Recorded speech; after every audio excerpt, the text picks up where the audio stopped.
ये एग्जाम्पल करते हैं। दो कैपेसिटर दे रखे हैं C1 C2, उनके प्लेट्स के बीच में जो पोटेंशियल डिफरेंस है V1 और V2 दे रखा है, ठीक है। अच्छा, उसके बाद में हमने दोनों कैपेसिटर्स को इस तरह से ज्वाइन कर दिया। तो स्विच क्लोज करने के बाद में फाइनल चार्ज पूछा है हर एक कैपेसिटर का, पोटेंशियल डिफरेंस बिटवीन प्लेट पूछा है और हीट प्रोड्यूस पूछा है।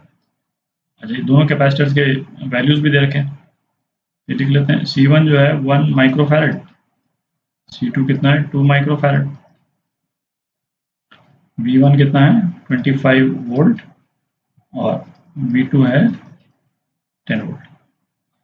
अच्छा, इसमें पहले एक चीज़ तो ये तो क्लियर होना चाहिए, मतलब ये तो है ना कि कैपेसिटर जब भी आइसोलेटेड हो मतलब किसी भी सर्किट में नहीं है, तो वो पोटेंशियल डिफरेंस और चार्ज जो है वो मेंटेन रखता है। जैसे इस पे ये कैपेसिटर यदि C1 है और इस पे पोटेंशियल डिफरेंस प्लेट्स के बीच में V1 है, तो चार्ज इस पे क्या हो जाएगा C1 V1 है ना, वो Q1 के बराबर हो जाएगा और ये मेंटेन रहेगा जब तक हम किसी सर्किट के साथ में इसको ज्वाइन नहीं कर दें, जब तक ये चार्ज जो है वो मेंटेन रखता है, ठीक है। तो अब इसमें जो पहला कैपेसिटर है उस पर चार्ज कितना है Q1 is equal to C1 V1, तो ये कितना हो गया 25 माइक्रो कूलम, ठीक है।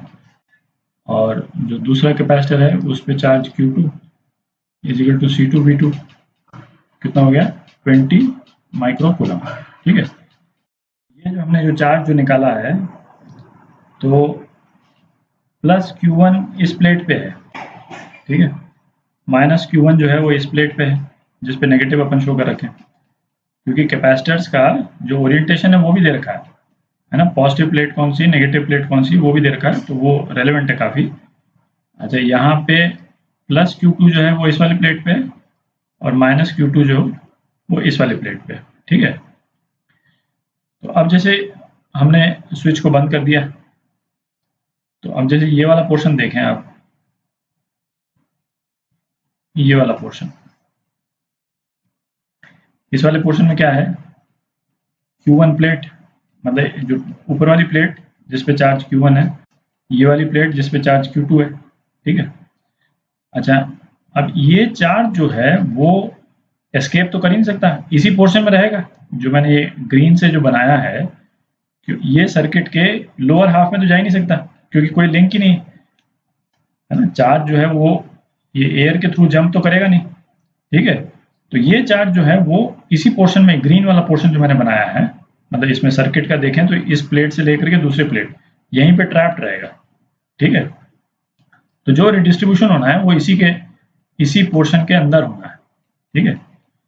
यदि हम Q1F बोल देते हैं उस चार्ज को जो पहले कैपेसिटर का फाइनल चार्ज है, ठीक है, Q1F, और Q2F बोल देते हैं C2 कैपेसिटर के फाइनल चार्ज को, तो ये किसके बराबर हो जाएगा Q1 प्लस Q2 के बराबर हो जाएगा, क्योंकि जो भी रिडिस्ट्रीब्यूशन होगा वो तो इन्हीं दोनों प्लेट्स के बीच में होगा और टोटल चार्ज तो इतना रहना ही, क्योंकि चार्ज इसके अलावा तो जाएगा यहाँ पे, ठीक है। तो Q1F प्लस Q2F कितना हो गया 45 माइक्रो कूलम हो गया, ठीक है। अच्छा, जब हम इसको ज्वाइन कर देंगे जो भी रीअरेंजमेंट होगा उसके बाद में, रीअरेंजमेंट कब रुकेगा जब तक पोटेंशियल डिफरेंस अलग अलग है ना, तब तक तो चार्ज फ्लो करेगा। जब पोटेंशियल डिफरेंस सेम हो जाएगा तो कोई चार्ज फ्लो नहीं करेगा। एग्जैक्टली वही सिचुएशन है जो अपन ने जैसे चार्जिंग ऑफ द कैपेसिटर में भी देखी थी। तो कैपेसिटर जो है वो तब तक चार्ज करता रहता है जब तक वो बैटरी के पोटेंशियल के बराबर नहीं आ जाता। जब पोटेंशियल के बराबर आ जाता है तो चार्जिंग खत्म हो जाती है, ठीक है, सेम कॉन्सेप्ट।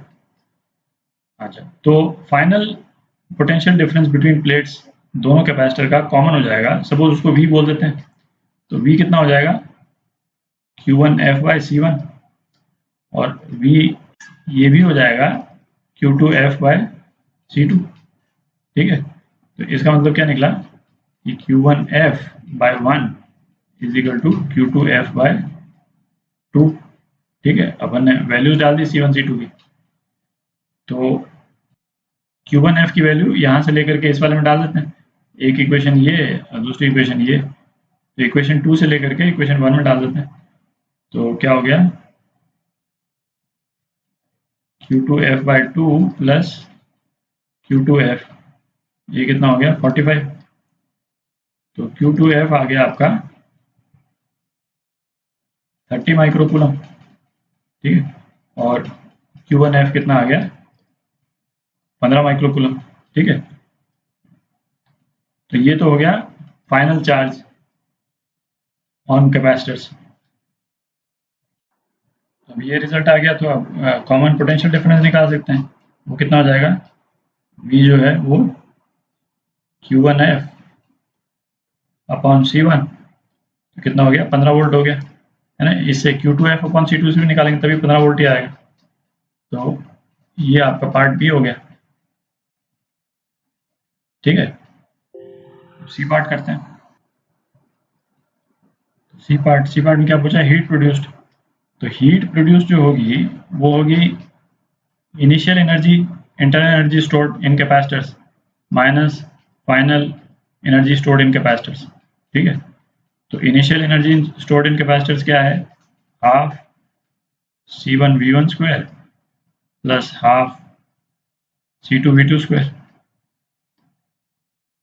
ठीक है। ये क्या है, ये UI है ना। इनिशियली ये एनर्जी स्टोर्ड थी और बाद में कितनी एनर्जी स्टोर्ड है, हाफ C1 V, ये common voltage square plus half C2 V square, ठीक है। अब ये तो वैल्यूज वगैरह सब मालूम है आपको, तो आप वैल्यूज डाल करके डेल्टा एच निकाल सकते हैं, ठीक है। तो ये आपका आंसर,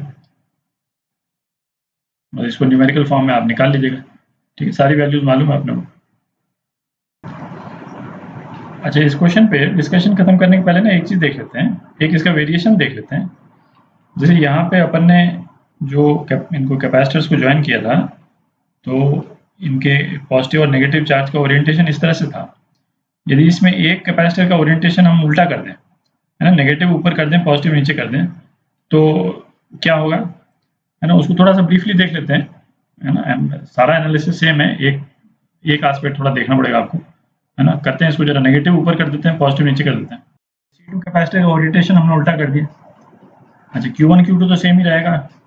Q1 कितना था 25 माइक्रोकूलम और Q2 कितना था 20 माइक्रोकूलम, ठीक है। एक्सेप्ट दैट ये जो यहाँ पे ये माइनस Q2 हो जाएगा और यहाँ पे प्लस Q2 हो जाएगा, और ये प्लस Q1 इधर है और सॉरी माइनस Q1 इधर है, ठीक है। ये तो पहले से जैसा था। अब सेम एनालिसिस, इस पोर्शन को यदि हम देखें तो अब चार्ज जो रीडिस्ट्रीब्यूट होगा वो डिफरेंट हो जाएगा, ठीक है। रीडिस्ट्रीब्यूशन के लिए अब क्या चार्ज बचा अपने पास में, Q1 माइनस Q2, ठीक है। Q1 माइनस Q2, और Q1 माइनस Q2 कितना है 5 माइक्रोकूलम। पहले अपने पास में कितना अवेलेबल था रीडिस्ट्रीब्यूशन के लिए 45 माइक्रोकूलम, ठीक है, क्योंकि अपन ने Q1 प्लस Q2 किया था। तो Q1 माइनस Q2 5 माइक्रोकूलम, बस इतना ही डिफरेंस है, और बाकी सारा एनालिसिस एग्जैक्टली सेम है, ठीक है। कॉमन पोटेंशियल होगा जो कि V होगा, तो आप है ना Q1F upon C1 is equal to Q2F upon C2, है ना, वो लगा करके आप कॉमन पोटेंशियल निकाल सकते हैं, और फिर उससे Q1 माइनस Q2 आ जाएगा आपका, ठीक है। और बाकी हीट जनरेटेड वो भी सेम प्रोसेस से आ जाएगी, है ना। फर्स्ट एनर्जी स्टोर्ड पहले और एनर्जी स्टोर्ड बाद में, ठीक है। मतलब ये Q1 माइनस Q2 ये चार्ज अवेलेबल है, मतलब ये कितना हो जाएगा Q1F प्लस Q2F के बराबर हो जाएगा ये, है ना। 5 माइक्रोकूलम में ही Q1F और Q2 को जितना चार्ज मिलना होगा मिलेगा, ठीक है।